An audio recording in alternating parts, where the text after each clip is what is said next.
आज के स्वाध्याय का क्रम शुरू करने से पहले मैं आज के स्वाध्याय का क्रम शुरू करते हुए मैं जया जी से रिक्वेस्ट करूंगी। जया जी, आज आप हमें गुरुदेव के साहित्य में से क्या सुना रहे हैं? समय का सब लोग ध्यान रखेंगे, 10-10 मिनट के समय के हिसाब से सब लोग अपना। जया जी।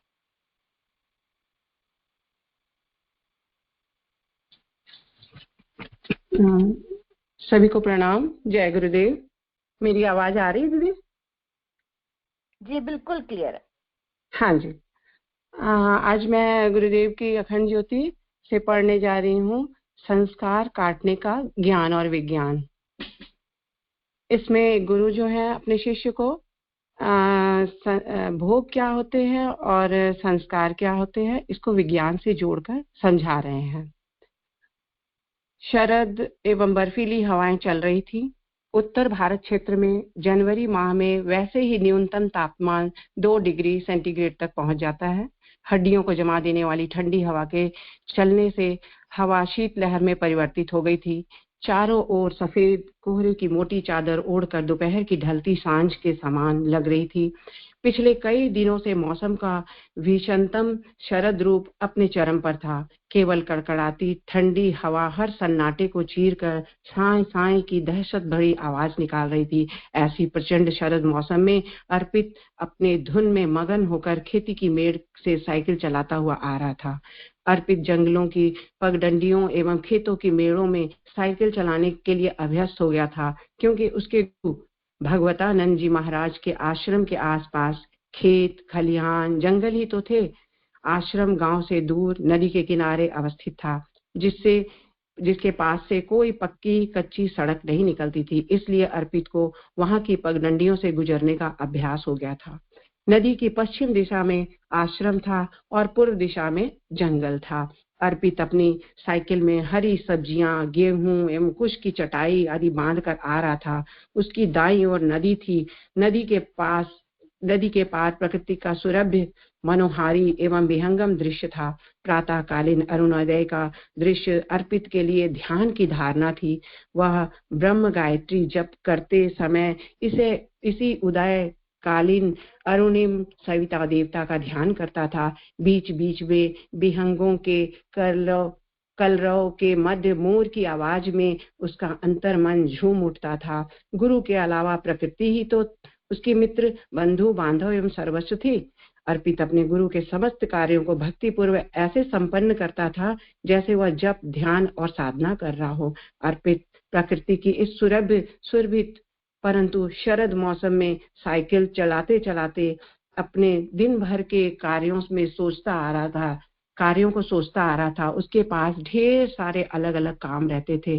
प्रातः 4 बजे से लेकर रात्रि 11 बजे तक गुरु सेवा के संग संग विभिन्न कार्यों में व्यस्त एवं मस्त रहता था। इसी बीच उसे चिर परिचित एक आवाज सुनाई दी। वह सुरीली आवाज किसी और की नहीं बल्कि उसके अपने परम श्रद्धेय गुरु महाराज की थी। भगवतानंद जी आश्रम की ओर आ रहे थे। उन्होंने पीछे से आवाज दी, वत्स अर्पित, तुम समय पर आ गए। हमें लग रहा था कि तुम्हें आते आते कहीं शाम ना हो जाए। तुम थक गए होगे, लाओ हमें साइकिल दे दो, तुम तनिक विश्राम कर लो, फिर साथ साथ चलते हैं। अर्पित को ऐसा लगा मानो उसकी स्वयं की माता ने उसकी मातृत्व की छाया में उसे भर लिया हो। गुरु के रूप में उसे माता पिता का अगाध प्रेम मिला था। वह बचपन से इसी प्रेम की छांव तले पला और बढ़ा और विकसित हुआ था। जब वह अबोध बच्चा था तभी उसके सिर से पिता का साया उठ गया और 5 वर्ष का हुआ तो सदा सदा के लिए माता का साथ छूट गया। अनाथ बेसहारा अर्पित को नानी अपने पास ले गई। नानी भगवतानंद के प्रति अटूट श्रद्धा भाव रखती थी, सो वे अर्पित को अध्ययन एवं परवरिश दोनों के लिए उन्हीं के पास छोड़ आई थी। भगवतानंद जी ने अर्पित को सहर्ष अपना लिया। तब से लेकर अब तक अर्थात बचपन की 5 वर्ष की उम्र से लेकर 22 वर्ष तक की उम्र तक वह गुरु के ममत्व, मार्गदर्शन एवं आध्यात्मिक प्रकाश में तुष्ट पुष्ट एवं सबल हुआ। गुरु के इस कथन के प्रत्युत्तर में अर्पित ने कहा, हे गुरुवर, हमारे रहते आपको यह सब करना पड़े तो फिर यह जीवन ही व्यर्थ एवं अर्थहीन है। आप अलभ्य, अनमोल एवं पूज्य हैं। आपके लिए सत जीवन अहर्निश सेवा में लगाकर ही आपके ममत्व एवं प्रेम के प्रति दान रूपी इस कर्ण से उड़ेन नहीं हुआ जा सकता। आप इस जीवन को तो अपनी सेवा में अर्पित होने देने की कृपा करें। यह तो आपकी ही कृपा है कि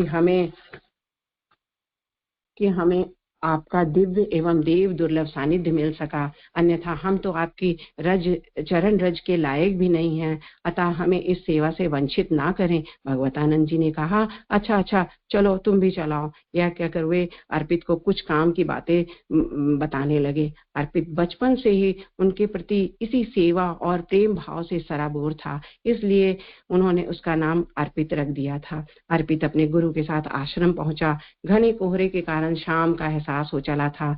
आश्रम में ज्यादा लोग नहीं थे, जो लोग थे वे एक झोपड़ी के नीचे अलाव जलाकर सेक रहे थे। संध्या का समय हो गया था। अर्पित ने नित्य प्रति की तरह गुरु के संध्या वंदन की व्यवस्था की और स्वयं भी संध्या वंदन किया। तत्पश्चात उसने विशिष्ट गायत्री मंत्र एवं महामृत्युंजय का जप किया। संध्या वंदन के समय ही गुरु महाराज ने अर्पित को बता दिया कि वह अपना जप समाप्त करके सीधे प्रवचन कक्ष में उपस्थित हो जाए। अर्पित को लगा कि आज कोई विशेष बात है, अन्यथा यह बात कहते समय गुरु महाराज के अधरों पर कोई मनोहारी पावक रहस्यमयी मुस्कान तैर न जाती। अर्पित ने जप समाप्त करके जब प्रवचन कक्ष की ओर प्रस्थान किया तो उसे वहां गुरु महाराज की किसी के साथ किसी विषय पर चर्चा करने की आवाज सुनाई पड़ने लगी। पास आने पर उसने दीपक को मध्यम रोशनी में जिन्हें देखा, उससे लगा कि उससे उनका रोम रोम पुलक हो उठा। उसकी आंखों से अश्रु बहने लगे। हर्षित वाणी से बोल फूट ना सके। बस वह गुरु महाराज के अत्यंत प्रिय मित्र पीताम्बरानंद जी के श्री चरणों में साष्टांग प्रणिपात हो गया। पीताम्बरानंद जी स्वयं को रोक ना सके। उनके दृगों से भी प्रेमाश्रु छलक उठे। अर्पित को उठाकर उन्होंने अपने विशाल वक्षस्थल में भर लिया। अर्पित सुबकते हुए बोलने लगा, हे गुरुवर, आप इतने दीर्घावधि के पश्चात आए हैं, क्या आपको हमारी याद नहीं आई? आपकी राह ताकते हमारी आंखें पथरा गई, पर आपके दर्शन दुर्लभ हो रहे। जब भी हम अपने गुरु महाराज से आपकी कुशल क्षेम के बारे में पूछते तो हमारी बातों को प्यार से मुस्कुराकर टाल देते। उनके उलाहने तमाम शब्दों से के धारा प्रवाह के रूप में मुख से निश्चित होते रहे और पीताम्बर महाराज अपने दाहिने हाथ से उसके सिर को सहलाते और पुचकारते रहे। पीताम्बर महाराज ने कहा, वत्स अर्पित, मैं दयावश एक ऐसी संस्कार जन्य उलझन में उलझ गया था कि बस उलझता ही चला गया। संस्कार एवं भोग का क्षेत्र ही ऐसा होता है, ऐसा उलझन भरा, पर इसका भी भरा पूरा विज्ञान है। अच्छा छोड़ इन बातों को और देख, मैं तुम्हारे लिए स्वादिष्ट मिठाई लाया हूँ। अर्पित बचपन से ही अपने गुरु महाराज के साथ साथ पीताम्बर महाराज की गोद में खूब धमा चौकड़ी मचा चुका था। उनके सामने तो वह अब भी बचपन की मीठी मीठी यादों में खो जाता और नटखटापन करने लगता। आज भी मिठाई छीनकर उछल उछल कर खाने लगा। दोनों महान संत इस दृश्य को देखकर आनंदित हो उठे। हो भी क्यों ना, तब से 5 वर्ष बाद पीताम्बर महाराज का यहाँ आगमन हुआ था। अर्पित प्यार से पीताम्बर महाराज को गुरुवर कहता था। उसने कहा, हे गुरुवर, आप संस्कार एवं भोग के साथ विज्ञान को जोड़कर कुछ कह रहे थे। हम इसे ना तो ढंग से सुन सके और ना ही समझ सके। आप कृपया विस्तार से बतलाइए कि संस्कार क्या है और भोग किसे कहते हैं, इन दोनों का संबंध क्या है और वे कैसे हमारे जीवन को प्रभावित करते हैं। पीताम्बर महाराज और भगवतानंद उस लोक से इस धरती पर अवतरित हुए थे जहां असंभव संभव होते हैं, कल्पनाएं मूर्त रूप लेती हैं तथा गूढ़ रहस्य स्वतः अनावृत हो जाते हैं। इनकी नजरों में कुछ भी ओझल नहीं होता है। पीताम्बर महाराज ने भगवतानंद की ओर देखा और मुस्कुरा दिए। फिर अर्पित की ओर मुड़कर कहने लगे, वत्स, संस्कार ऊर्जा का सघन एवं संचित बीज है। यह चित्त के जिस स्थान पर अवस्थित होता है उसे कर्माश्रय के नाम से संबोधित किया जाता है। जीवन में समयानुसार इस ऊर्जा बीज का स्फोट होता है। इसी तथा इसी के अनुरूप परिस्थितियां, संबंध आदि विनिर्मित हो जाते हैं। अर्पित ने कहा, हे गुरुवर, हमें और भी स्पष्ट करे। पीताम्बर महाराज ने कहा, अच्छा वत्स, हम बताते हैं, सुनो। संस्कार को हम धागा समझ सकते हैं और इस धागे की मजबूती को उसका भोग मान सकते हैं।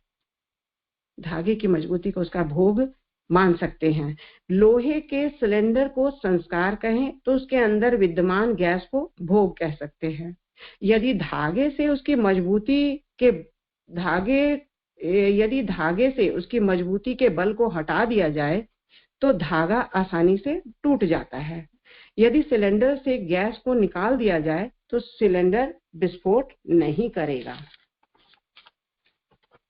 महाराज आगे आगे अपनी बात कहें उसके पूर्व अर्पित ने एक गिलास का जल उनको दिया। महाराज ने गिलास से जल का एक घूंट जल पिया और अपनी बात को आगे बढ़ाने लगे। कहने लगे, संस्कार से भोग को कमजोर करना एक विशिष्ट प्रक्रिया है, एक विज्ञान है। इस विज्ञान के अंतर्गत कर्म कांड एवं तपस्या आते हैं। संस्कार के अनुरूप भोग होता है। यदि भोग के अनुरूप कर्म कांड या तपस्या की जाए तो वह सुनिश्चित तथ्य है कि भोग कट जाता है और या अति कमजोर हो जाता है। जब भोग कमजोर हो जाता है तो संस्कार निर्बल हो जाता है, क्योंकि भोग ही तो संस्कार को बलवान बनाता है। अर्पित ध्यानमग्न होकर अपनी सभी उनकी बातों को सुन रहा था। उसने कहा, हे गुरुवर, भोग काटने के लिए कौन कौन से कर्म कांड अपनाए जाते हैं, इसमें कितना समय लगता है? महाराज ने इसमें जवाब दिया, भोग की प्रकृति के अनुरूप कर्म कांड की आवश्यकता पड़ती है। हमें वही सही बता सकता है जिसकी दृष्टि बेहद पारदर्शी एवं वेदक हो, जिसकी नजर गहराई से एवं साफ साफ देख सके। वैसे कर्म कांड के रूप में गायत्री साधना, रुद्राभिषेक, महामृत्युंजय एवं ग्रहों का जप, दुर्गा सप्तशती, हनुमान चालीसा, बजरंग बाण आदि का पाठ एवं उनके विशिष्ट हवन के माध्यम से असाध्य एवं अति दुष्कर भोगों को काटने का विधान है। हाँ, जिसका भोग काटा जाता है वह भी स्वयं में अपना पुरुषार्थ करे तो चीजें और भी ज्यादा आसान हो जाती हैं। महाराज जी ने कहा, वत्स अर्पित, जहाँ समय की बात है तो इसमें 5 से 25 वर्ष भी लग सकते हैं। मैं इसी प्रकार से एक भोग को काटने में उलझ गया था। तुम्हारे गुरु ने तो तुम्हारे भोग उसी प्रकार काट दिए हैं। उन्होंने अपनी तपस्या से संचित अपार ऊर्जा को तुम्हारे भोग काटने में होम कर दिया है। इसलिए तुम्हें विशिष्ट तप, पाठ एवं हवन की प्रक्रिया से गुजारते रहे हैं। हम दोनों के इस धरती में से जो भी शेष संस्कार हैं वे समाप्त हो चुके हैं। अब तो प्रस्थान की बारी है। हम सबको अपने अपने गंतव्य की ओर बढ़ना है। हम दोनों को प्रकृति के पार जाना है और तुम्हें तो एक नवीन जिंदगी की शुरुआत करनी है। अपने गुरु के सूत्रों का जीवन में अनुशीलन करना, सन्मार्ग पर चलना, पीड़ितों की सेवा करना, इस माया के संसार से स्वयं को बचाने के लिए विवेक वैराग्य को प्रखर करना। हम दोनों का तुमको सदा आशीर्वाद। इतना कहकर दोनों गुरुओं ने अर्पित को आशीर्वाद दिया और अपने गंतव्य की तैयारी करने लगे। जय गुरुदेव। बहुत सुंदर जया दीदी, आपने बताया कि शिष्य का गुरु के प्रति समर्पण अगर पूर्ण रूप से हो जाए, उसके अंदर विवेक और वैराग्य आ जाए और कर्म कांड के द्वारा, गायत्री साधना के द्वारा उसका संस्कार जो है निर्मल होते चले जाते हैं और जो उसके दुष्कर संस्कार होते हैं वो भी कहीं ना कहीं कटते चले जाते हैं। तो गुरु के प्रति समर्पण और प्रेम भाव ही हमें कहीं ना कहीं जीवन में आगे निर्मलता के साथ आगे और सरलता के साथ बढ़ाता चला जाता है। बहुत सुंदर। अब मैं डॉक्टर अनामिका जी से रिक्वेस्ट करूंगी। डॉक्टर अनामिका।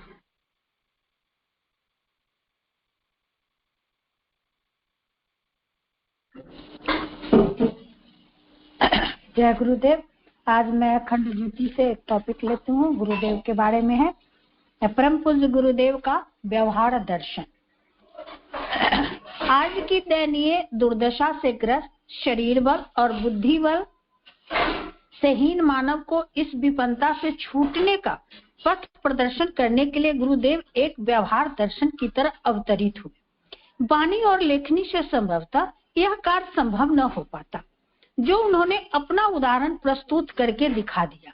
उनका जीवन दर्शन पग पग पर इस सिद्धांत का प्रतिपादन करता है कि मनस्वी व्यक्ति हर परिस्थिति से जूझ सकता है और हर विपन्नता को पार करते हुए प्रगति के पथ पर निर्बाध रूप से गतिशील रह सकता है। पैतृक दृष्टि से वे संपन्न परिवार में उत्पन्न हुए। 2000 बीघे जमीन और अच्छी पूंजी उनके पिताजी छोड़ गए थे। यह सब संपदा मिलकर लाखों के बराबर होती थी। किले जैसा उनके पूर्वजों का मकान अभी भी जन्मभूमि में बना हुआ है, पर उस सबको लोक मंगल के लिए दान करके उन्होंने स्वेच्छापूर्वक निर्धनता वरण की। 5-6 व्यक्तियों के परिवार के लिए 200 रुपए मासिक खर्च की व्यवस्था बनाई और निभाई। इस व्यय में लगभग आधा तो आगंतुक अतिथियों में ही खर्च हो जाता था। परिवार खर्च के लिए जो राशि बचती थी उसमें बिना दूध घी का सस्ते अन्न वाला भोजन तथा हाथ से धोकर सीकर काम चलाने जितना वस्त्रों का जुगाड़ ही जम सकता था। इस सादगी को एक स्वेच्छा पूर्वक अपनाए रहे संपन्नता को जानबूझकर दुत्कार दिया। यह सब इसलिए करना पड़ा ताकि लोगों को यह दिखाया जा सके कि निर्धनता किसी प्रगति में बाधक नहीं हो सकती और यदि मनोबल ऊंचा रहे तो इतने स्वल्प साधनों से भी शारीरिक स्वास्थ्य और बौद्धिक उत्कर्ष का कर्म निर्बाध रूप से स्थित रह सकता है। संपन्नता उपयोगी भले ही हो, साधनों से सुविधा भले ही रहती हो, पर उनके अभाव में भी कुछ अवरोध उत्पन्न होने वाला नहीं है। शर्त एक ही है कि यदि आत्मबल अभिवर्धन की तैयारी कर ली गई है तो व्यक्ति का मनोबल सदैव ऊंचा रहता है। 60 वर्ष की आयु हो जाने पर भी उनके शरीर में न कोई विकार था न शिथिल। अच्छे खासे नवयुवक की तरह उनका शारीरिक मानसिक श्रम पूरे उत्साह के साथ चलता रहता था। थकान का नाम नहीं, दवा के नाम पर 1 पाई का खर्च नहीं। लोग अक्सर मुझसे यह कहा करते थे, गुरुदेव इतना कठोर श्रम करते हैं, उनका स्वास्थ्य राष्ट्र की संपत्ति है, उन्हें कुछ अच्छी खुराक मिलनी चाहिए, अन्यथा वे इतना काम कैसे कर सकेंगे। बात मुझे भी जच गई। सो एक दिन 1 गिलास मौसमी का रस लेकर उनके पास पहुंची। पूछा गया यह क्या है। मैंने लोगों के तर्क दोहराते हुए मौसमी का रस उनकी ओर बढ़ाया। वे उसे बिना छुए ही गंभीर हो गए। थोड़ी देर में देखा उनका गला रूंध गया और आंसुओं की धारा बहने लगी। मैं डर गई, सोचने लगी कोई बड़ी गलती हो गई। सकुचाते हुए कारण पूछा तो उनसे इतना ही कहा, जिस निर्धन देश में हम रहते हैं और जिसके करोड़ों निवासियों का एक जून भोजन नहीं मिलता, उनके साथ जब हमारी ममता आत्मीयता जुड़ी हुई है तो किस प्रकार संभव है कि हम वह बहुमूल्य भोजन करें। देखिए हमारे गुरुदेव कैसे थे, जो अपने इन पिछड़े कुटुंबियों को उपलब्ध नहीं है। गुरुदेव को लगा कि जिनको 1 जून की रोटी नहीं नसीब होती है, मैं जूस कैसे पी सकता हूँ। फिर उन्होंने यह भी कहा, हमारा अहं अपनी काया तक सीमित नहीं है। तुम सब अखंड ज्योति और गायत्री तपोभूमि के कार्यकर्ता यह सब मिलकर भी 100 से ऊपर हो जाते हैं। उनमें कई अस्वस्थ भी हैं, कई बालक भी हैं जिन्हें हमारी अपेक्षा अधिक पौष्टिक आहार की आवश्यकता है। यदि उन्हें वह उपलब्ध नहीं कराया जा सकता तो हमारे लिए बहुमूल्य आहार कैसे ग्रहण हो सकता है। हमें पौष्टिक आहार मिले यह उचित है, पर यह औचित्य तभी है जब उतना उपभोग हम सब कर सके। एकाकी खाना तो चोर का काम है। मैं चोर बनकर मौसमी का रस पीऊं तो शरीर को कुछ लाभ मिल सकेगा या नहीं। मेरी आत्मा अवश्य दुर्बल हो जाएगी और वह हानि शरीर के दुर्बल, रुग्ण अथवा मृत हो जाने से भी अधिक गंभीर होगी। देखिए गुरुदेव को लगा कि यह मैं रस पीऊं तो यह मैं मतलब ये तो चोर का काम है जो अकेले खाता है। उनके कितने ही मित्र शिष्य हम लोगों की स्वेच्छा वरण की हुई गरीबी को जानते थे, सो अक्सर फलों तथा वस्त्रों के उपहार लाते भेजते रहते थे। भेजने वालों के सम्मान के लिए उन्हें रख जरूर लिया, पर उपभोग उसमें से 1 कण का भी नहीं किया गया। फल कार्यकर्ताओं तथा बच्चों में बट गए तथा कपड़े नव निर्माण में संलग्न साथियों के काम आए। अपने लिए निर्धनों जैसी गरीबी ही सुरक्षित। 200 रुपए में 5-6 व्यक्तियों का परिवार तथा अतिथियों का खर्च किस तरह चल सकता है? इसकी चतुरता मुझे जितनी आती है बहुत कम महिलाओं को उतनी आती होगी। सभ्य लोगों जैसा आवरण और किफायत का अन्न, इन दोनों का तालमेल कैसे मिलाया जा सकता है? इस कला को सीखा जा सके तो कोई भी गृहिणी अपने परिवार को दरिद्र जैसा दिखने न देगी। जैसे कि हमारी माता जी ने बहुत अच्छी व्यवस्था बनाती थी। और ये मेरा आज का जो टॉपिक था समाप्त हुआ। जय गुरुदेव। बहुत अच्छा टॉपिक मैं पढ़ी थी, दिसंबर 2022 का अखंड ज्योतिष है, तो मुझे लगा कि मैं इसको थोड़ा पढ़ देती हूँ। ठीक है दीदी। बहुत सुंदर अनामिका दीदी, आपने बहुत सुंदर बताया गुरुदेव के जीवन के बारे में। हम सब गुरुदेव का साहित्य पढ़ते हैं तो हमें पता है कि उन्होंने किस तरह अपना जीवन दूसरों के आगे मिसाल बनाने के लिए अपना जीवन रखा। स्वल्प साधनों में उन्होंने जीवन, जो कुछ उनके पास था वो उन्होंने सब कुछ दान में दे दिया और अपना एक मासिक रूप से थोड़ा सा एक अंश अपने लिए रखते थे, अपने परिवार के लिए रखते थे। बाकी सब उन्होंने अखंड ज्योति, प्रिंटिंग प्रेस और लोगों के भले के लिए लगाया। और गुरुदेव की साधना के बारे में हम सभी को पता है। तो गुरुदेव ने बेसिकली इससे हमें ये सिखाया है कि हम स्वल्प साधनों में भी अपना मनोबल ऊंचा रखकर बहुत कुछ कर सकते हैं और आगे बहुत कुछ दे सकते हैं। बहुत सुंदर। मैं सारिका से कहूंगी, अगर सारिका फ्री है तो सारिका इस बारे में कुछ बोल सकती हैं, तो सारिका थोड़ा सा बोल देंगी इसके बारे में।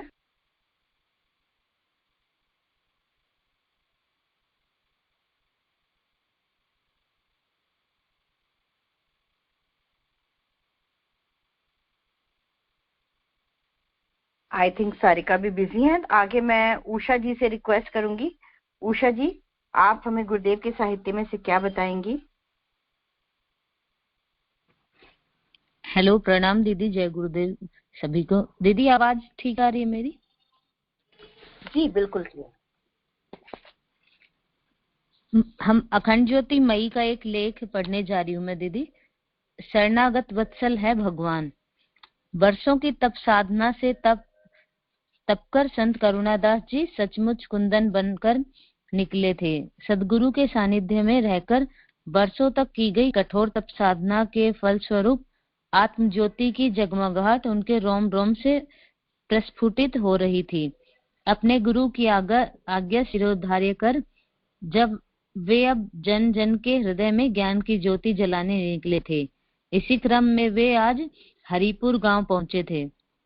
उनके जैसे ब्रह्मज्ञानी संत को अपने बीच पाकर लोग अपने भाग्य की सराहना करते अघाते न थे। पूरे गांव का परिभ्रमण कर वे वहां के देवालय के विशाल प्रांगण में आकर बैठ गए। तो इसमें संत करुणादास जी के बारे में बताया गया है कि कैसे उन्होंने भगवान की वर्षों तक तप साधना करी और उसके बाद वो लोगों को भगवान के बारे में बताने के लिए निकल पड़े और आज वो हरिपुर गांव में गए हैं। उनके दर्शन व सत्संग पाने को वहां देखते ही देखते हजारों लोग एकत्रित हो गए। वहां बैठे लोगों पर उन्होंने एक विहंगम दृष्टि डाली। वे अपनी दिव्य दृष्टि से सबके मनोभावों व अंतर्दशा का अवलोकन किया। उन्होंने देखा कि वहां कुछ ऐसे लोग बैठे हैं जो अपने शुभ संस्कारों के कारण स्वभावतः ही ब्रह्मचर्य ब्रह्मचिंतन में रस लेने वाले हैं। वहीं कुछ ऐसे भी हैं जो सांसारिक मोह माया में अत्यधिक आसक्ति होने के कारण ब्रह्मचिंतन नहीं कर पा रहे हैं। आसक्ति के बंधन को तोड़कर ब्रह्मचिंतन कर सके ऐसा संकल्प बल उनमें नहीं है, और यदि उस स्थिति से बाहर न निकल पाए तो कई जन्मों तक ऐसे ही जीवन में मरण के चक्रव्यूह में पड़े रहकर दुख पाते रहेंगे। तो ये सब वो अपनी दिव्य दृष्टि से देख रहे हैं संत करुणादास जी कि कुछ लोग हैं जो भगवान में पूरी तरह से लीन हो गए हैं और कुछ लोग हैं जो अपने जीवन के सांसारिक मोह माया में ही फंसे हुए हैं, तो उनके बारे में वो सोचने लग रहे हैं। साथ ही उन्होंने देखा कि वहां बैठे कुछ लोग ऐसे भी हैं जो अपने बुरे कर्म संस्कारों के प्रबल प्रवाह में प्रवाहित होते हुए हिंसा, लूट, अनाचार, अत्याचार आदि निम्न कर्मों में लीन रहने वाले हैं। संत प्रवर ने देखा कि ऐसी ही श्रेणी का एक ऐसा व्यक्ति भी वहां बैठा है जो पिछली रात चुराए धन को गांव के बाहर बह रही नदी के किनारे गाड़ कर अभी अभी यहाँ सत्संग में आकर बैठा है। संत प्रवर भीड़ में बैठे उस चोर को पहचान गए, पर उन्हें उस पर क्रोध नहीं आया, बल्कि वे उसे भी प्रेम व करुणा की दृष्टि से देखते रहे। ऐसे ही होते हैं जो संत होते हैं, जो ज्ञानी होते हैं, वो सबको माफ कर देते हैं। ऐसे नहीं उनके प्रति घृणा नहीं वो करते कि ये चोर है तो मैं इसके साथ बुरा व्यवहार करूं, ऐसे नहीं करते हैं। ऐसे ही गुरुदेव थे हमारे। संत प्रवर ने मन ही मन ईश्वर से प्रार्थना की कि हे प्रभु, आप तो करुणा निधि हैं, आप तो अनाथों के नाथ हैं, आप तो किसी पर भी अकारण कृपा करने वाले हैं। इसीलिए हे प्रभु, सबके साथ साथ यहाँ बैठे इस चोर का भी उद्धार हो, कल्याण हो और यह बुराई के रास्ते का त्याग कर आपके बताए मार्ग पर चल सके। ऐसी कृपा, करुणा, प्रेरणा इसे प्रदान करने की कृपा करें। कुछ क्षण आंखें मूंदकर प्रार्थना के भाव में वे यथास्थान सुस्थिर खड़े रहे। सबके कल्याण के साथ साथ उस चोर के कल्याण की मंगल कामना के साथ संत प्रवर्त ने अपने अमृतमय उपदेश प्रारंभ करते हुए कहा, देवियों सज्जनों, मानव जीवन की सार्थकता सुख, शांति व आनंद पाने में ही है। इसमें कोई दो राय नहीं है कि जीवन में भौतिक समृद्धि भी जरूरी है, पर यह समृद्धि भी ईमानदारी व उचित तरीके से ही प्राप्त की जानी चाहिए, क्योंकि बेईमानी, बुरे कर्म व अनुचित तरीके से प्राप्त भौतिक संसाधन हमें सुख, शांति व समृद्धि नहीं दे सकते। यदि ऐसा हो सका होता तो बुरे कर्म, अनुचित कर्म, अशुभ कर्म करने वाले लोगों के जीवन में सदैव शांति होती, सुख होता, समृद्धि होती, पर ऐसा नहीं होता है, क्योंकि यह प्रकृति के नियम के अनुकूल नहीं है।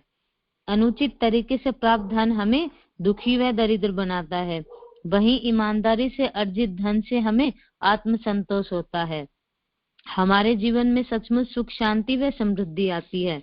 वे सबको समझाते हुए आगे बोले, हमें हार्दिक प्रसन्नता होती है, पर भौतिक सुख, शांति, समृद्धि ही पर्याप्त नहीं, इससे कहीं अधिक मूल्यवान व ऊंची संपत्ति भी है, जिसे प्रत्येक मनुष्य को प्राप्त करने का प्रयास, पुरुषार्थ करना चाहिए, और वह संपदा है भगवान कृपा, भगवत दर्शन, परम आनंद, ब्रह्मानंद। यह मानव जीवन का परम लक्ष्य भी है, जिसे प्राप्त करने में ही मानव जीवन की सार्थकता है। अन्यथा अपने व परिवार के पेट के लिए तो पशु पक्षी भी जीवन जीते हैं।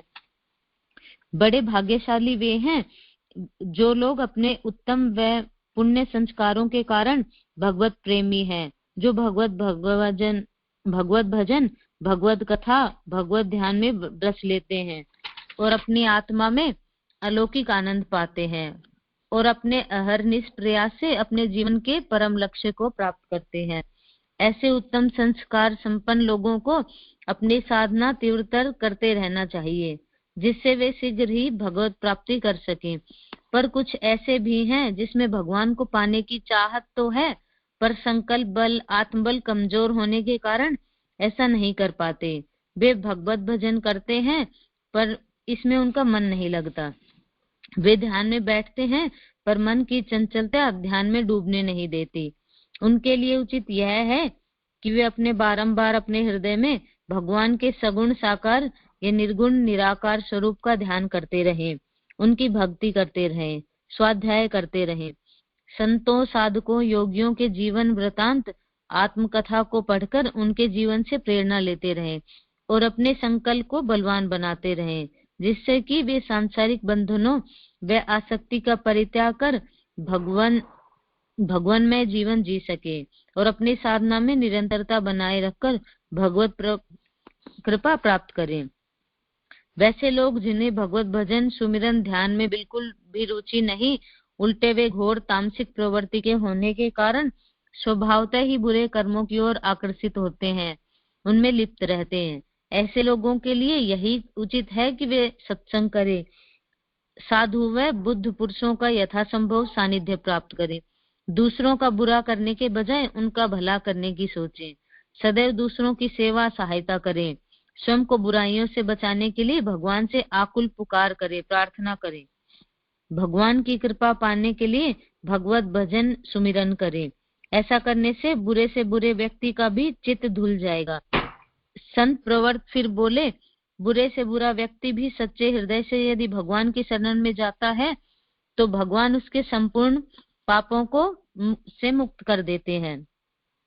संत प्रवर के मुख से शरणागत वत्सल भगवान का ऐसा आश्वासन सुनते ही सत्संग में बैठे बुरे कर्मों में लिप्त रहने वाले लोगों को ऐसा लगा मानो किसी ने उनके हृदय को झकझोर कर रख दिया हो।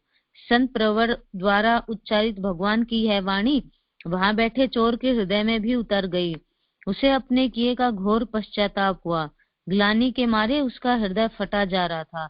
उसकी आंखों से पश्चाताप के आंसू बहे जा रहे थे। संत प्रवर की यह वाणी मानो उस चोर की अंतरात्मा में उतर आई हो। संत प्रवर ने अपनी वाणी यहीं समाप्त कर दी। सभी लोग नए संकल्प, नई जीवन दृष्टि, ऐसी प्रेरणा लेकर संत प्रवर के चरणों में नतमस्तक हुए और अपने अपने घरों को प्रस्थान हो गए। पर वह चोर अभी भी यहाँ अकेला बैठकर बिलक बिलक कर रो रहा था। संत प्रवर आसन से उतर स्वयं उसके पास पहुंचे।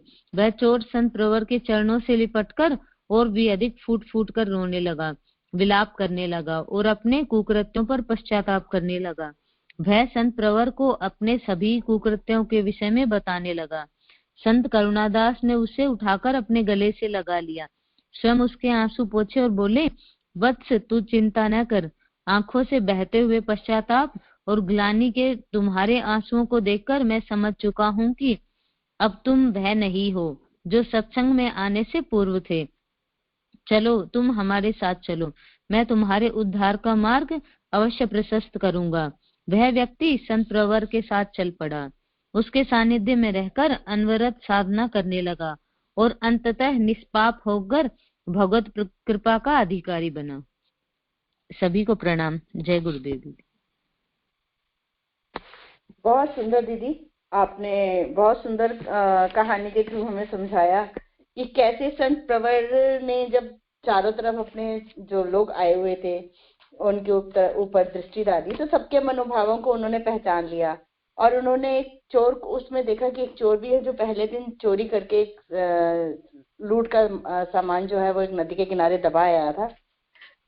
तो उन्होंने वहां जो प्रवचन दिया उसमें आसक्ति के बंधनों को छोड़कर और भगवत ध्यान में लीन होने के लिए, ब्रह्म बंधन में लीन होने के लिए, ध्यान में लीन होने की प्रेरणा सबको दी। और उनकी इस प्रेरणा से वो चोर इतना भावुक हो गया, इतना ग्लानि और पश्चाताप से भर गया कि उन्होंने उनके आगे समर्पण किया कि मैंने ये गलतियां करी थी।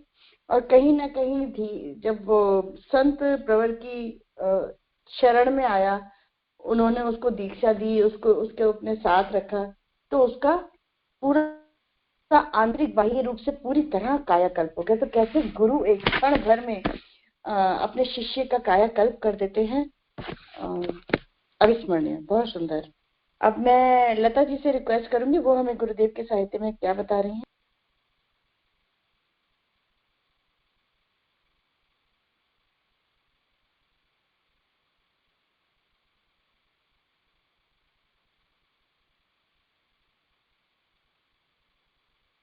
लता दीदी।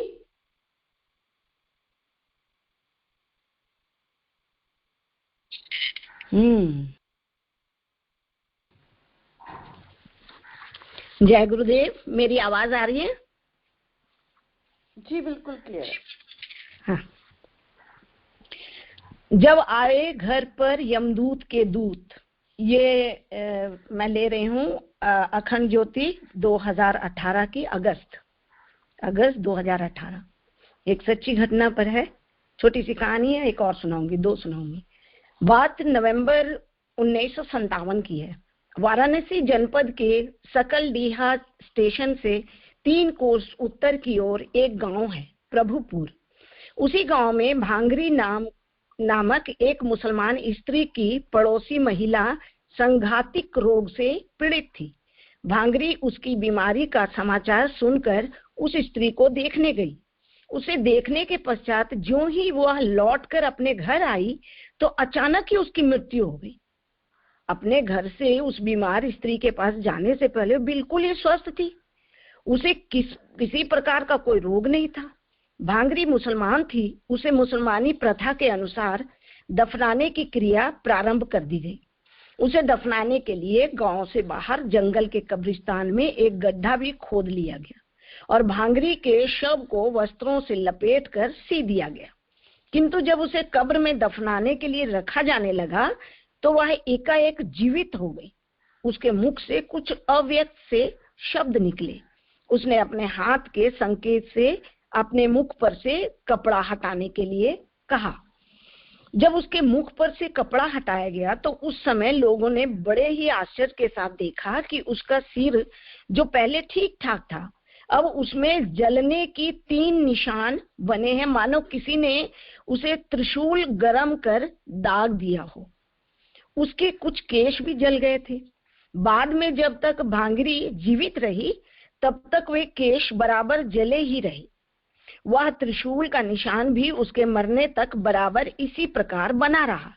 लोगों ने इसका कारण पूछा तो उन्हें भांगरी ने बताया, मैं बिल्कुल ठीक ठाक थी, मुझे कोई रोग नहीं था, परंतु यकायक मेरा शरीर छूट गया। शरीर छूटने पर मैंने देखा 2 आत्माएं मेरे पास आईं जो मुझे पकड़कर अपने साथ कहीं दूर ले गईं। वे मुझे जहां ले गई वहां मैंने देखा एक बहुत बड़ी सभा हो रही थी।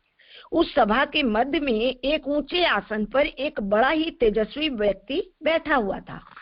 इतना कहकर भांगरी आगे बोली, उस तेजस्वी व्यक्ति ने उन दोनों आत्माओं को, जिन्होंने मुझे उसके सामने ले जाकर उपस्थित किया था, बहुत ही फटकारा और कहा कि तुम इसे यहाँ क्यों ले आए हो? इसकी मृत्यु अभी नहीं लिखी है, इसकी तो आयु अभी 14 वर्ष और बाकी है। तुम्हें तो हमने इसके पड़ोस की जो स्त्री बीमार है उसे लाने के लिए भेजा था। इसके भाग्य में यह लिखा है कि यह अपने आंखों से अपने दोनों पुत्रियों की मृत्यु देखने के बाद ही शरीर छोड़ेगी।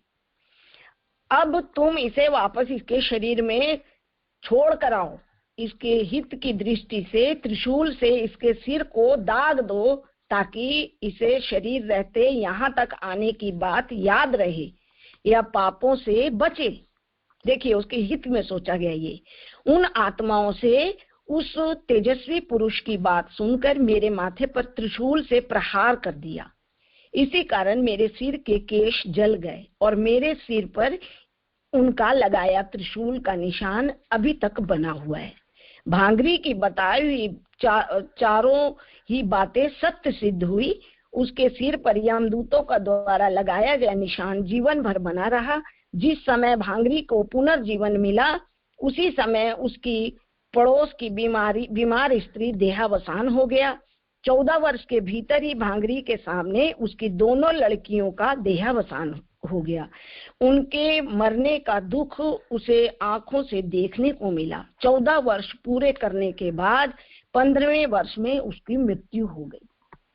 ये घटना आश्चर्यजनक विस्मयकारी अवश्य है, पर 100% सत्य है। हमारे कर्मों के अनुसार इस संसार में सुख दुख की प्राप्ति होती है और इस जीवन के बाद भी हमारी गति या सदगति हमारे कर्मों के आधार पर ही निर्धारित होती है। इस सत्य के विवरण से हमारे धर्म शास्त्र भरे पड़े हैं। इसलिए हम हमेशा नेक कर्म, श्रेष्ठ कर्म, निष्काम कर्म करते रहें, यही श्रेष्ठ है। एक दूसरी कहानी भी है, वो भी गुरुदेव की मेरे ख्याल से ये उस समय मैंने पढ़ा था 1945 की किताब है शायद, अखंड ज्योति से। उसमें लिखा था कि 3 दोस्त काम की तलाश में निकले। रास्ते में उन्होंने बहुत सारी दुखद दुर्घटनाएं देखी, बहुत उन्हें दुख हुआ। क्या देखते हैं कि किसी के महिला है जिसके पति का देहांत हो गया है और उसके बच्चों को, छोटे छोटे बच्चों को, और उसको घर से बाहर निकाल दे रहे हैं परिवार वाले और मार पीट रहे हैं। फिर उसके बाद आगे एक और गए तो फिर घटना दिखाई दी कि एक बेटा है जो अपने बाप को ही मार रहा है। मैंने इस तरह की बहुत ही दुखद घटनाएं देखते हुए उनका मन बहुत ही दुखी हुआ। वो कहे कि उनके मन में आया कि ये जो पाप हो रहा है इसका असल में बाप है कौन, इसका कारण क्या है, ऐसा उन्होंने सोचा। और वो बोले कि चलो पहले यही ढूंढते हैं कि इन सब चीजों का, इन पापों का बाप कौन है, ये हम उनको ढूंढ ले पहले, फिर हम काम पर चलेंगे। फिर क्या हुआ कि वो ढूंढते ढूंढते थक गए, काफी दूर निकल गए, तो एक जगह एक बुजुर्ग आदमी मिला उन्हें। वो वृद्ध बेचारा बैठा हुआ था, उससे बोला कि बाबा आप हमें बता सकते हैं कि इन पापों का कारण कौन है, या वो कौन है जिसके कारण लोग पाप करते हैं। बोले कि उन्होंने इशारा किया, वो देखो वो जो पहाड़ी है ना, उस पहाड़ी पर जाओ, वहां पर तुम लोग को दिखाई देगा, उसका बाप वहीं रहता है, पाप का बाप। तो बोले ठीक है। ये तीनों अच्छे थे, सूरवीर थे और उनके पास सारा शस्त्र था। बोले चलो चलते हैं, देखा जाएगा ऊपर कौन है। तो ये तीनों जब ऊपर गए तो उन्होंने देखा क्या कि चारों तरफ सोना ही सोना, गोल्ड भरा हुआ है, बड़े बड़े पत्थर हैं, चट्टान है, वो सारे सोने के हैं। अब तो उनका वो भूल गए कि हम करने के आए हैं, अब सोना ही सोना उन्हें नजर आ रहा है, दिमाग उनका खराब हो गया। अब उनके मन में आ रहा है कि इतना सोना है, हम लोग कैसे अपने घर लेके जाए। ये विचार, क्योंकि ढूंढते ढूंढते उनको से शाम हो ही गई थी, वृद्ध ने यहाँ पहुंचा दिया और थोड़ी शाम हो गई थी, तो वापस लौटना उनका मुश्किल था। तो उन्होंने आपस में विचार किया कि चलो ऐसा करते हैं, आज रात यहीं रह लेते हैं। तो मैं यहाँ एक जन रहूंगा और 2 जन तुम लोग जाओ और भोजन की व्यवस्था करके लाओ। बोले ठीक है। 2 तो चले गए भोजन की व्यवस्था। बोले हम लोग रात में भोजन करते हुए हम लोग विचार करेंगे कि कैसे इसको सोने को लेके जाना है। जब वो 2 चले गए और ये यहाँ रह गया, तो दोनों में से जो नीचे जा रहे थे, तो दोनों के मन में विचार आ रहा था कि हम लोग कैसे ऐसा करें कि ये दोनों चले जाएं और हम एक मेरा ही वर्चस्व हो जाए और मैं ही इस सोने का अधिकारी बन जाऊं। ये वो लोग सोच रहे थे। इतने में लोग जाते जाते एक ने मौका देखा और एक को वहीं पर कटार मार के खत्म किया और उसे कहीं झाड़ियों में छुपा दिया। और फिर वो जल्दी बाजार गया, अपना वहां उसने सामान खाने पीने का खरीदा। और इधर में जो पहाड़ी पर एक जो पहला रह गया था, वो सोच रहा था कि क्या ही अच्छा हो कि दोनों को मैं मार दूं और मेरा ये जितना सोना है मेरे को मिल जाए और मैं इसको लेके चला जाऊं अपने घर में, मेरा अकेले का अधिकार होगा, किसी को पता भी नहीं चलेगा। और वो जो बाजार में गया था, वो जो वहां सामान ले रहा था, साथ ही उसने क्या किया, भोजन पकाया भोजन ले लिया और एक जहर की पुड़िया भी ले ली। उसने क्या किया, वो जहर कहीं बीच में आके रास्ते में उसमें पूरा जहर मिला दिया खाने में, और वो वापस लौटा तो आया। तो उसने कहा कि जब उसने देखा ये अकेला है, तो बोला कि वो कहते वो थोड़ा काम से गया है, वो बोला कि तुम लोग भोजन कर लेना, मैं देर से लौटूंगा। बोला ठीक है। उसके बाद में ये भोजन परोसने लगा, भोजन के लिए इधर उधर करके कुछ सामान। तो पहले वाले ने जो ऊपर में बैठा था, उसने मौका देखा, उसने भी अपनी तलवार निकाली और उसकी गर्दन उड़ा दी, उसको मार दिया। बोला कि अब तो ये 2 चले गए हैं, वो आएगा तो देखा जाएगा, तब तक मैं भरपेट भोजन कर लूं। और उसने खाना निकाला और भरपेट भोजन किया और थोड़ी देर में उसका भी राम नाम सत्य हो गया। तो यह था पाप का बाप, यानी पाप का कारण लालच आज हम सबको है, किसी न किसी चीज का, चाहे ओहदे का, चाहे पोस्ट का, चाहे घर का, चाहे मकान का, चाहे दुकान का, चाहे जमीन का, किसी भी चीज का। और हम लोगों को क्या है, आज लोगों के दिमाग में यही आता है कि किसी तरह ये मेरा हो जाए, किसी तरह ये मेरा हो जाए। अनर्गल किसी भी तरह हम सोच विचार के अनर्गल विचार और इच्छाओं को पूरा करने के लिए, वो गलत करने के लिए तत्पर हो जाते हैं। ये क्या होता है, लालच होता है, इससे वो पाप कर बैठता है। इसी के लिए हम लोगों को ये भगवान की बड़ी कृपा है कि हम लोगों के गुरु जी मिल गए हैं, जिन्होंने कहा कि अपने जीवन में गायत्री को ले आओ, अपने जीवन में सद्बुद्धि को ले आओ, ताकि इन सब चीजों से बचो। हम बहुत कम समय के लिए संसार में आए हैं और अपने जीवन को सुंदर और खूबसूरत बनाए। तो प्रभु ने हम लोगों को इन पाप से बचने के लिए ये गायत्री मंत्र दी है, ये सद्बुद्धि का मंत्र दिया हुआ। तो उनके लिए मैं सिर्फ 2 लाइन गाऊंगी। हे प्रभु जीवन हमारा यज्ञमय कर दीजिए, हे प्रभु जीवन हमारा यज्ञमय कर दीजिए। सृष्टि को सुरभित करे हम शक्ति वह भर दीजिए।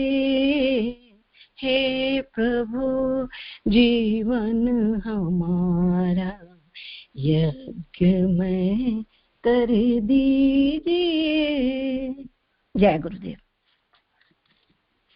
बहुत सुंदर दीदी, आपने बहुत सुंदर बताया। अब मैं मीकू से रिक्वेस्ट करूंगी, मीकू आप गुरुदेव के साहित्य में से हमें क्या बता रही हैं, उसके बाद मीरू आहुति के साथ आज के क्रम का समापन करेंगे। मीकू।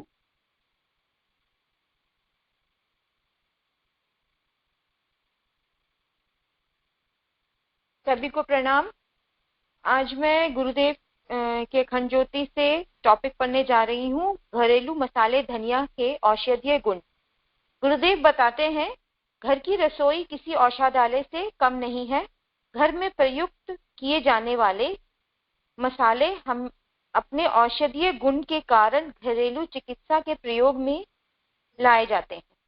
मसालों की अपनी प्रकृति होती है, इसीलिए उन्हें उनके गुण व प्रकृति को जानना बहुत जरूरी है और इसी आधार पर उनके माध्यम से चिकित्सा भी की जा सकती है। तो गुरुदेव बताते हैं कि जो किचन में जो मसाले होते हैं जो हम सब्जी दाल बनाने में यूज करते हैं वो कितने इम्पोर्टेंट है इलाज करने में, घरेलू चिकित्सा में। तो गुरुदेव धनिया पे ज्यादा अभी धनिया के बारे में बता रहे हैं। धनिया की प्रकृति शीतल और खुश्क होती है। इसका गुण ठंडक पहुंचाता है। इसे बंद मुंह के बर्तन और ठंडे स्थान में ही रखना चाहिए, क्योंकि खुले व गर्म स्थान पर रखा हुआ धनिया औषधि के रूप में प्रयुक्त किए जाने पर लाभ नहीं पहुंचाता। धनिया में एक ऐसा मिश्रण मौजूद है जो खान पान से जुड़ी बीमारियां व गंभीर बीमारी पैदा करने वाले बैक्टीरिया से जूझने की क्षमता रखता है। धनिया के माध्यम से पाचन क्रिया सुधरती है व पैनक्रियाज की क्रिया को ठीक करता है। ये इंसुलिन स्तर को सही करके मधुमेह व कोलेस्ट्रॉल को भी कंट्रोल करता है। भोजन में प्रयुक्त किए जाने वाले तरह तरह के मसाले पाचक रस अधिक बनाते हैं। इससे पाचन क्रिया का संतुलन बिगड़ जाता है, लेकिन धनिया मसाला होते हुए भी संतुलन नहीं बिगाड़ता। ये किसी भी प्रकार के दुष्प्रभाव को पैदा नहीं करता, बल्कि ये भोजन पचाने में सहायक होता है। इसीलिए सामान्यतः हर घर की सब्जी बनाने में मसाले के रूप में इसका प्रयोग किया जाता है। धनिया का प्रयोग शरीर की थकावट दूर करने में भी किया जाता है। काम करते हुए थकावट होने पर, यात्रा में पैदल चलने या चढ़ाई करने के बाद थकावट होने पर 20 दाने सूखे धनियों को चबाकर इससे शरीर की थकावट दूर होती है। यात्रा के समय एक शीशी में सूखे साबुत धनिये रख लेने चाहिए। थकावट दूर करने में इसका प्रयोग किया जा सकता है। इसके साथ ही पैरों अपने गुरुदेव बताते हैं लेग्स को घुटने तक पानी में डुबाकर रखें, इससे भी आपको थकावट में आराम मिलेगा। और यदि शरीर में कमजोरी है, लेटे रहने का मन करता है, तो 20 पत्ते तुलसी, 1/4 चम्मच सूखा धनिया, 4 काली मिर्च, स्वाद अनुसार चीनी 1 गिलास पानी में उबालकर आधा गिलास पानी रहने दे। उसे छानकर सुबह शाम पीने से शरीर में शक्ति आएगी। व्यक्ति को यदि अधिक जमाइयां आती हैं तो 2 चम्मच धनिया 1 लीटर पानी में उबालकर फिर छानकर उसे चेहरा धोएं तथा 1 चम्मच पीस कर धनिया सुबह शाम गर्म पानी के साथ फाँक ले। इससे हमेशा जो आपको उबासी रहती है वो आना बंद हो जाएगी, जमाइयां जिसको गुरुदेव बता रहे हैं। यदि व्यक्ति को नींद कम आती है तो वो हरा धनिया 50 ग्राम पीस कर उसे 25 ग्राम बूरा या मिश्री 2 कप पानी मिलाकर नित्य 3 बार पीने से लाभ मिलता है। जिसको नींद नहीं आती उसके लिए बता रहे हैं गुरुदेव। इससे नींद अच्छी आती है और आंखों के आगे अंधेरा आना व सिर दर्द भी बंद हो जाता है। धनिया की चटनी खाने से भी अच्छी नींद आती है। यदि शरीर में वात समस्या है अर्थात हड्डियों के जोड़ों में जॉइंट्स पेन के बारे में बताते हैं गुरुदेव, दर्द होता है तो 3 भाग पीसा धनिया 1 भाग सोंठ मिलाकर शीशी में रख ले और सुबह शाम इस मिश्रण का 1 चम्मच लेकर 1 चम्मच शहद के साथ इसे चाटे, इससे दर्द में आराम मिलेगा। वात पित्त दोष को दूर करने के लिए धनिया व सौंफ को बराबर मात्रा में पीस ले और इसका थोड़ा सा सेक के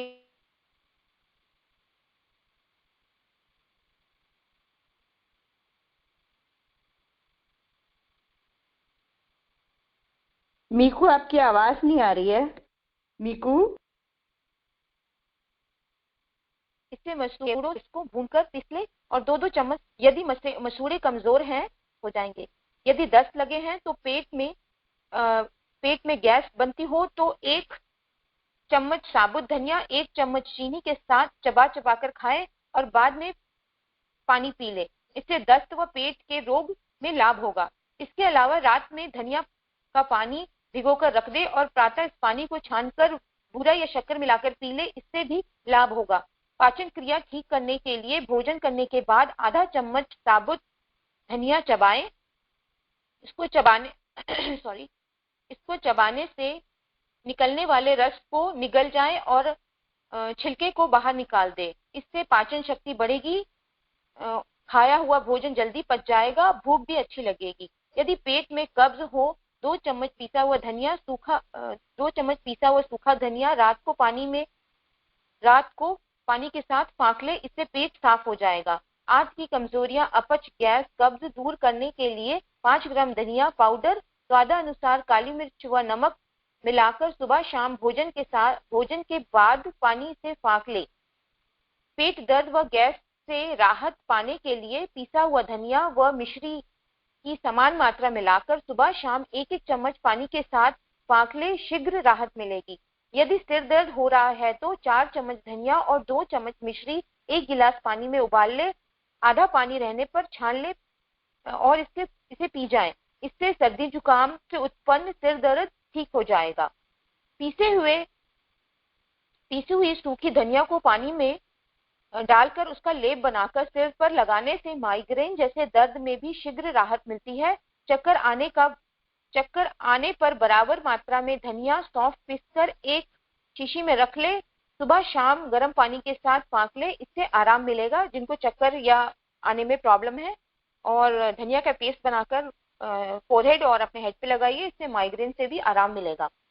लू से बचने के लिए 3 चम्मच सूखा साबुत धनिया, 2 चम्मच जीरा रात को 1 गिलास पानी में भिगोकर प्रातः इसे छानकर मिश्री स्वाद अनुसार मिलाकर पीने से शरीर की गर्मी निकलती है और मूत्र की जलन भी दूर होती है। तो गुरुदेव बताते हैं प्रत्येक व्यक्ति की शरीर की प्रकृति भिन्न भिन्न होती है, अतः इनका ये जो उपाय बताया गया है इनका प्रयोग शरीर की प्रकृति को ध्यान में रखकर किया जाना चाहिए। थोड़ा थोड़ा प्रयोग करके देखा जा सकता है कि शरीर में क्या इसका असर होता है, क्या ये लाभकारी होता है या नहीं, या जो लाभ है इसका प्रोसेस कितना स्लो है और कितना फास्ट है, गुरुदेव बता रहे हैं। और इस उपायों को तुरंत लाभ मिले ऐसा कोई जरूरी नहीं है। यदि कोई बीमारी बहुत लंबे समय से है तो लंबे समय तक इसको उपाय को आजमाना पड़ेगा, लेकिन इन उपायों का प्रयोग करें। रोगों के उपचार हेतु जो आपको दवाइयां दी गई हैं वो भी उनका साथ में उपयोग करें। यह बात जरूरी है कि धनिया का सामान्य मात्रा में सेवन करने व प्रयोग करने से व्यक्ति को नुकसान नहीं पहुंचेगा बल्कि शरीर स्वस्थ रखने में मददगार होगा। सभी का बहुत बहुत धन्यवाद। बहुत सुंदर मीकू, आपने धनिया के बहुत अच्छे गुण बनाए और कहीं ना कहीं हम लोगों के लिए लाभकारी होंगे। और ये रिकॉर्डिंग जब आएगी तो दोबारा जिनको सुनना हो दोबारा भी सुन सकते हैं। आज के स्वाध्याय का क्रम हम आहुतियों के साथ समाप्त करते हैं। पहले हम नमन करेंगे। ओम नमो सनंताय सहस्रमूर्तये सहस्रपादाक्षिशिरो रुवाहवे सहस्रनाम्नि पुरुषाय शाश्वते सहस्रकोटियुगधारिणे नमः। गायत्री मंत्र की आहुति 5 पर। सभी के उत्तम स्वास्थ्य, सभी के उज्जवल भविष्य के लिए, सबको सद्बुद्धि और सबको सद्ज्ञान मिले, इसी भाव के साथ ओम भूर्भुवः स्वः तत्सवितुर्वरेण्यं भर्गो देवस्य धीमहि धियो यो नः प्रचोदयात् स्वाहा। इदं गायत्री इदं नमः। ओम भूर्भुवः स्वः तत्सवितुर्वरेण्यं भर्गो देवस्य धीमहि धियो यो नः प्रचोदयात् स्वाहा। इदं गायत्री इदं नमः। ओम भूर्भुवः स्वः तत्सवितुर्वरेण्यं भर्गो देवस्य धीमहि धियो यो नः प्रचोदयात् स्वाहा। इदं गायत्री इदं नमः। ओम भूर्भुवः स्वः तत्सवितुर्वरेण्यं भर्गो देवस्य धीमहि धियो यो नः प्रचोदयात् स्वाहा। इदं गायत्री इदं नमः। ओम भूर्भुवः स्वः तत्सवितुर्वरेण्यं भर्गो देवस्य धीमहि धियो यो नः प्रचोदयात् स्वाहा। इदं गायत्री इदं नमः। सभी के उत्तम स्वास्थ्य, सभी के उज्जवल भविष्य के लिए, सब स्वस्थ रहें, इसी भाव के साथ 5 बार महामृत्युंजय की आहुतियां। ओम त्र्यंबकं यजामहे सुगंधिं पुष्टिवर्धनम् उर्वारुकमिव बन्धनान् मृत्योर्मुक्षीयमामृतात् स्वाहा। इदं महामृत्युंजयाय इदं नमः। ओम त्र्यंबकं यजामहे सुगंधिं पुष्टिवर्धनम् उर्वारुकमिव बन्धनान् मृत्योर्मुक्षीयमामृतात् स्वाहा। इदं महामृत्युंजयाय इदं नमः। ओम त्र्यंबकं यजामहे सुगंधिं पुष्टिवर्धनम् उर्वारुकमिव बन्धनान् मृत्योर्मुक्षीयमामृतात् स्वाहा। इदं महामृत्युंजयाय इदं नमः। ओम त्र्यंबकं यजामहे सुगंधिं पुष्टिवर्धनम् उर्वारुकमिव बन्धनान् मृत्योर्मुक्षीयमामृतात् स्वाहा। इदं महामृत्युंजयाय इदं नमः। ओम त्र्यंबकं यजामहे सुगंधिं पुष्टिवर्धनम् उर्वारुकमिव बन्धनान् मृत्योर्मुक्षीयमामृतात् स्वाहा। इदं महामृत्युंजयाय इदं नमः। सर्वत्र शांति शांति, इसी भाव के साथ ओम देव शांति पाठ।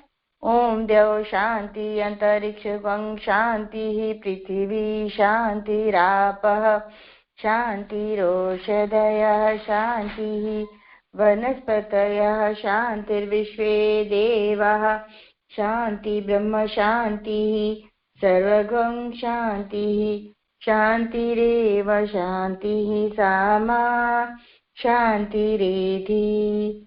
ओम शांतिः शांतिः शांतिः सर्वारिष्ट सुशांतिर्भवतु। इसी के साथ आज के स्वाध्याय का क्रम समाप्त होता है। जय गुरुदेव, धन्यवाद।